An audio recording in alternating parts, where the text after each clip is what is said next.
السلام علیکم، میں ہوں سمیع ابراہیم اور آپ دیکھ رہے ہیں ہمارا یوٹیوب چینل۔ آج 28 اکتوبر ہے، بدوار ہے، سن 2020۔ جو ہمارے پاس جو اس وقت انفارمیشن ہے وہ بڑی امپورٹنٹ اور وائٹل انفارمیشن ہے۔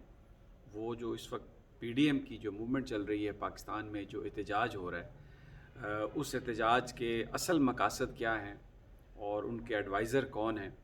کیا بیسیکلی اس کا کامیابی کا اس کا کیا پیمانہ ہے۔ یہ پہلی دفعہ ایک امریکی جریدہ ہے فورن پالیسی، اس نے ایک رپورٹ ایک بہت ہی ایک ایسے جرنلسٹ نے لکھی ہے جن کا نام ہے مائیکل کوگل مین، جو پاکستان پر ایکسپرٹ ہے اور سمجھا جاتا ہے کہ وہ جو امریکن اسٹیبلشمنٹ ہے ان کے بہت نزدیک ہے۔ وہ میں آپ کو اس کا احوال دوں گا، آج بتاؤں گا کہ انہوں نے کیا کہا ہے کہ یہ جو پی ڈی ایم کیا کرنے کی کوشش کر رہی ہے، کس طریقے سے یہ اپنے مقصد میں کامیابی ہو سکتی ہے اس کو، اور آگے چل کر کیا ہو سکتا ہے۔ بڑا ایک امپورٹنٹ یہ ایک آرٹیکل ہے ان کا، اور عمومی طور پر جو امریکن جرنلسٹ ہیں جو اب اسٹیبلشمنٹ کے بہت نزدیک ہوتے ہیں، وہ اسی طرح کے جو آرٹیکلز ہیں ان میں وہ بتاتے ہیں، ڈسکس کرتے ہیں، اور ان میں بہت ساری چیزیں فیڈ بیک کے لیے بھی ہوتی ہیں کہ اس پر لوگ جب اپنا ریئیکشن دیں گے تو پھر پالیسی کو اگر کہیں پر تھوڑا بہت تبدیل کرنے کی ضرورت ہے تو جو پالیسی بنانے والے ہیں ان کے لیے یہ فیڈ بیک بھی ہوتا ہے۔ لیکن آغاز میں ایک دوسری انفارمیشن آپ کے ساتھ دینا چاہ رہا ہوں، وہ بھی پاکستانیوں کے لیے بہت اہم ہے۔ وہ سعودی عرب سے خبر آ رہی ہے کہ وہاں پر جو کفالت کا سسٹم ہے، جو کفیل سسٹم ہے، یعنی جو لوگ وہاں پر نوکری کرنا چاہتے تھے وہاں پر انہیں کفیل کی ضرورت ہوتی ہے ویزے کے لیے، وہ سسٹم جو ہے سعودی اطلاعات یہ آ رہی ہیں وہاں پر کہ انہوں نے اب یہ حتمی فیصلہ کر لیا ہے کہ اس کو ختم کر دیا جائے گا، اور اس کی جگہ امپلائمنٹ ایک ویزا ہوگا، اور یہ کانٹریکٹ ہوگا ایک وہاں پر جو کمپنیاں ہیں ان کے درمیان اور جو ملازمت کرنے والے لوگ ہیں ان کے درمیان۔ لیکن اس سے فائدہ بہت ہوگا ان لوگوں کو جو وہاں پر نوکری کرنے جا رہے ہیں۔ ابھی تو سسٹم یہ ہے کہ اگر آپ کے پاس کوئی کفیل ہے، کسی سعودی نے آپ کی کفالت کا ذمہ اٹھایا ہے، تو وہ آپ کو ویزا لگے گا، آپ وہاں پر جائیں گے، جب وہاں پر پہنچتے ہیں تو وہ آپ کا پاسپورٹ اپنے پاس رکھ لیتا ہے، اور پھر آپ اسی کی ملازمت پر مجبور ہیں، اور کسی اور کی اگر آپ نے ملازمت کرنے کی کوشش کی اس کی اجازت کے بغیر، ویزا تبدیل کیے بغیر، تو وہ غیر قانونی وہ تصور کیا جاتا ہے۔ اور پھر اگر آپ نے وہاں پر اپنا کوئی کاروبار کرنا ہے، کوئی بزنس کرنا ہے، تو وہ آپ کے نام نہیں ہے بزنس، وہ کفیل کے نام بزنس ہے۔ وہ ہر مہینے آپ محنت کرتے ہیں، اپنی دکان بناتے ہیں، وہ ہر مہینے آتا ہے اور ایک لم سم جو آپ نے اس کے ساتھ کانٹریکٹ کیا ہوتا ہے اس سے بھی تجاوز کر جاتا ہے، اور بعض اوقات تو بہت لوگوں کو نقصان بھی پہنچایا ہے۔ اور وہاں پہ جو عدالتی سسٹم ہے وہ اجمی یعنی جو غیر سعودی ہیں ان کو سپورٹ نہیں کرتا، اور ان سارے معاملات میں اگر کفیل اگر کوئی سعودی نیشنل وہاں پر عدالت میں جاتا ہے اور کسی اجمی کی، غیر سعودی کی جو وہاں پر ملازمت کر رہا ہے اس کی شکایت کرتا ہے، تو اس کے ساتھ بہت پرابلم ہو جاتی ہے اور وہ کبھی بھی کیس نہیں جیت سکتا۔ اب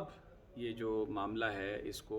سعودی حکومت تبدیل کر رہی ہے۔ 2015 میں جب پرنس محمد بن سلمان کا دور شروع ہوا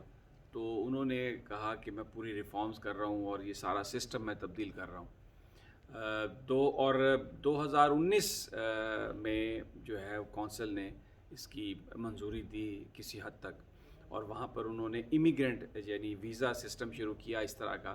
2019 میں اس کو اپروو کیا کہ آپ ایک سرٹن اماؤنٹ دیں سعودیز کو، اور آپ کی ساری فیملی بغیر کسی کفیل کے وہاں پر رہ سکتی ہے، اور ٹیمپریری جو پرماننٹ ریزیڈنس جو ہے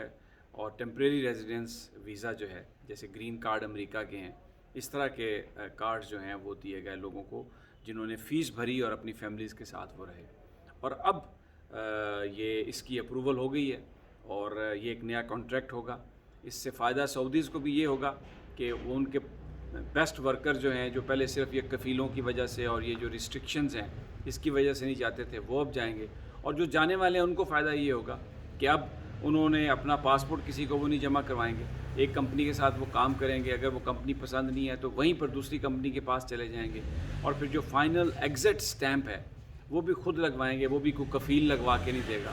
تو بہت ساری جو قباحتیں ہیں، یہ ایک اچھی خبر آئی، میں نے کہا کہ آپ کے ساتھ شیئر کروں۔ ایک اور اچھی خبر ہے، وہ یہ ہے کہ ڈالر مسلسل اس کی قیمت کم ہو رہی ہے، اور یہ 2-3 ہفتے پہلے 168 روپے کا ڈالر تھا، اب یہ 160 روپے کچھ پیسے پہ آ گیا، یعنی آپ یہ دیکھیں 8 روپے ڈالر کی قیمت کم ہوئی ہے۔ اور اگر اس کو ہم کیلکولیٹ کریں تو وہ جتنی یہ فرق پڑا قیمت میں، اس سے 800 ارب روپیہ جو پاکستان کا جو قرضوں کا جو والیوم ہے اس میں 800 ارب روپے کی کمی ہوئی ہے، صرف یہ ڈالر کی قیمت نیچے جانے سے۔ اور ابھی بتایا یہ جا رہا ہے کہ جو ڈالر کی قیمت ہے یہ آہستہ آہستہ یہ اور نیچے آئے گی، اور ایک جو فگر دیا جا رہا ہے کہ فیبروری تک یہ تقریباً 150 کے لگ بھگ اس نے آ جانا ہے، اور اگر تو ہم گرے لسٹ سے نکل جاتے تو پھر تو یہ بہت ہی زبردست ہوتا، اور یہ اس سے بھی کم آ جاتا، کیونکہ اور اس کی جو وجہ ہے میں آپ کو بتا دیتا ہوں، وہ یہ ہے کہ ہم جو ہمارا کرنٹ اکاؤنٹ ہے وہ ہم اس میں ڈیفیسٹ میں رہے ہیں پہلے 2018 میں آپ کو صرف تھوڑا سا یہ جو اس وقت اپوزیشن بات کر رہی ہے 20 ارب ڈالر کا ہمارا جو کرنٹ اکاؤنٹ تھا اس میں خسارہ تھا۔ 2019 میں یہ 13 ارب ہوا، پھر یہ اس سال جو ہے 2020 میں یہ جب پہلا یہ تھا تو اس میں یہ تقریباً 3 ارب ڈالر کا تھا۔ اب جو فرسٹ کوارٹر ہے جو جولائی سے سپٹمبر تک ہے اس میں 800 ملین ڈالر سرپلس آ گئے ہیں الحمدللہ، یہ پہلی دفعہ ہوا ہے پاکستان میں۔ تو اس سے ڈالر کی جو ڈیمانڈ ہے وہ اگر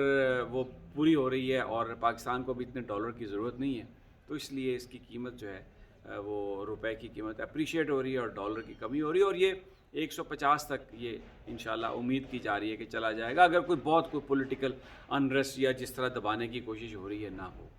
تو۔ اب آ جاتے ہیں جو پی ڈی ایم کا معاملہ ہے، یہ بڑا اہم ہے۔ مائیکل کوگل مین نے یہ لکھا ہے کہ بنیادی طور پر جو یہ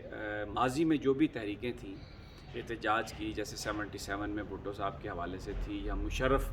کے سامنے افتخار چودھری صاحب کی جو تحریک تھی، یہ تحریکیں کامیاب ہوئیں کیونکہ اس میں ایجنسیز جو تھیں پاکستان کی ان کا اس میں رول تھا۔ اب 77 میں ضیاء الحق صاحب نے ماشاء اللہ لگا دیا تھا، اس لیے وہ کامیاب ہو گئی تھی، لیکن اس کے بعد ایم آر ڈی کی موومنٹس، اے آر ڈی کی موومنٹس کامیاب نہیں ہوئی تھی کیونکہ پاکستان کی ایجنسیز نے ساتھ نہیں دیا تھا۔ تو ابھی مسلم لیگ نون کے ساتھ کوئی پاکستان کی ایجنسی بطور ایجنسی نہیں ہے، لیکن جو مائیکل کوگل مین کہہ رہا ہے کہ اس بات کا امکان ہے کہ یا اس نے اس طریقے سے یہ بات کہی ہے کہ اپوزیشن کو اس چیز کی ضرورت ہے کہ جو پاکستان کی آرمی ہے یا جو پاکستان کی آئی ایس آئی ہے اس کے اندر ان کے جو حمایتی ہیں ان کو وہ اپنی حمایت میں استعمال کرے، اور فوج کے اندر سے یہ بات اٹھے کہ یہ جو باہر اپوزیشن جو تنقید کر رہی ہے، یہ جو نواز شریف صاحب نے تنقید کی ہے، یہ جو دوسری جماعتیں تنقید کر رہی ہیں، یہ ادارے کو خراب کرے گی، ادارے کے نام کو خراب کرے گی، اور ہم اس تنقید کے متحمل نہیں ہو سکتے، کیونکہ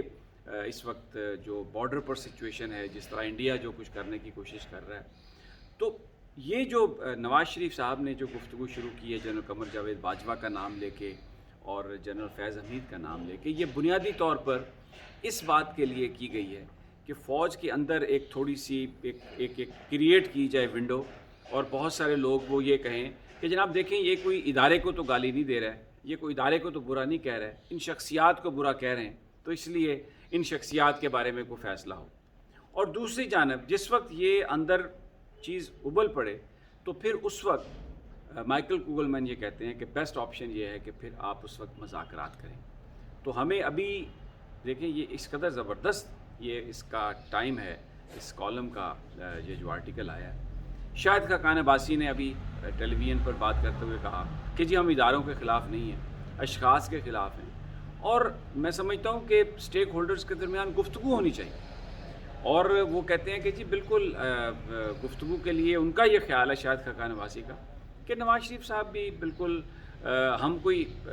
ان ہاؤس تبدیلی کی بات نہیں کر رہے، سٹیک ہولڈرز کے ساتھ مل کے بات کرنے کے لیے ہم تیار ہیں۔ رانا ثناءاللہ صاحب نے بھی یہی بات کہی، انہوں نے بیچ میں یہ بات کہہ دی کہ جی وہ ٹھیک ہے پی ڈی ایم کی جو قیادت ہے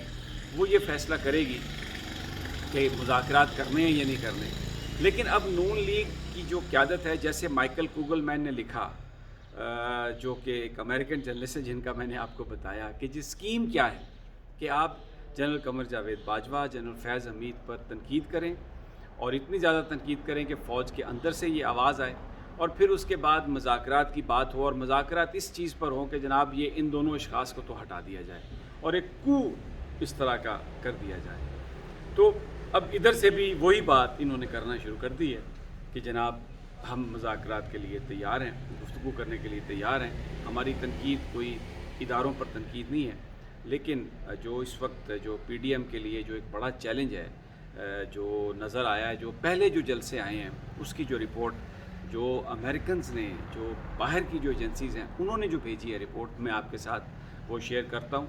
اس رپورٹ میں جو ہمیں ذرائع نے بتایا رپورٹڈلی، کہ اس میں یہ کہا گیا کہ اس میں تو کوئی شک نہیں کہ جلسوں میں لوگوں کی ایک بڑی تعداد شریک ہوئی تینوں جلسوں میں، لیکن اس عوامی تائید و حمایت کو کنٹینیو کرنا اس بیانیے کے ساتھ، اس نعرے کے ساتھ، ان ایجنسیز نے اپنی رپورٹ میں یہ کہا ہے کہ وہ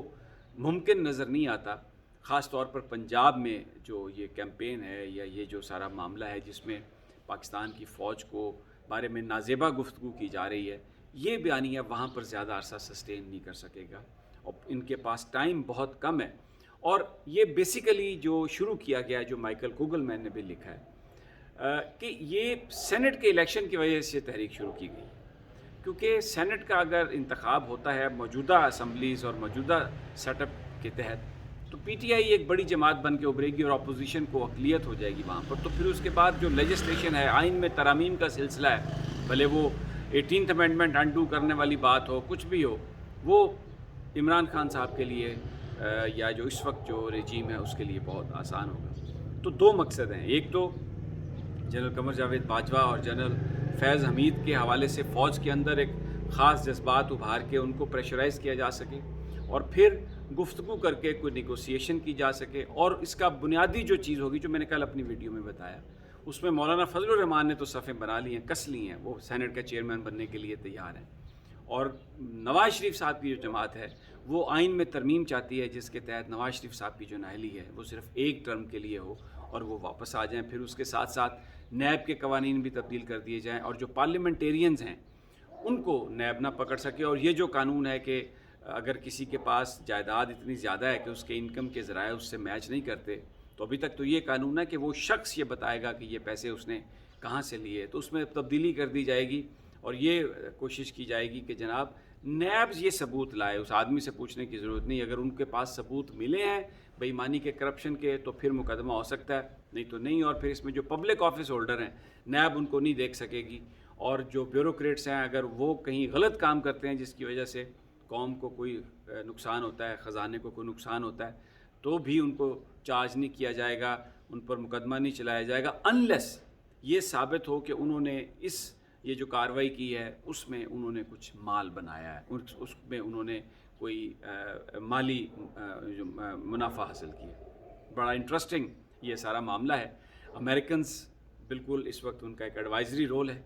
اور یہ جو پی ڈی ایم ہے ان کی ایڈوائزری پہ چلتا ہے۔ یہ میں نے، آپ جا کے فارن پالیسی میگزین میں مائیکل کوگل مین آپ گوگل کر سکتے ہیں، پڑھ سکتے ہیں جو کچھ انہوں نے کہا ہے۔ یہ جو فوج پر تنقید ہے یہ ایک حکمت عملی کے تحت ہے جو جنرل قمر جاوید باجوہ اور جنرل فیض حمید کے خلاف جو سب کچھ ہو رہا ہے، کیونکہ آئی ایس آئی سے امریکنز تنگ ہیں، آئی ایس آئی سے انڈینز تنگ ہیں، جنرل قمر جاوید باجوہ سے وہ تنگ ہیں کیونکہ وہ عمران خان کے ساتھ مل کر سی پیک کی طرف جا رہے ہیں، چائنا کی طرف جا رہے ہیں۔ مجھے بار بار یہ میں سٹوری کر رہا ہوں آپ کے ساتھ کیونکہ یہ پاکستان کے مستقبل کا تعین کرنے جا رہی ہے یہ بات، اور اگلے 3-4 مہینے بہت اہم ہیں۔ دوستو میں اگلی ویڈیو تک مجھے اجازت دیجیے، انشاءاللہ جلد ہی آپ سے پھر ملاقات ہوگی۔ اللہ نگہبان۔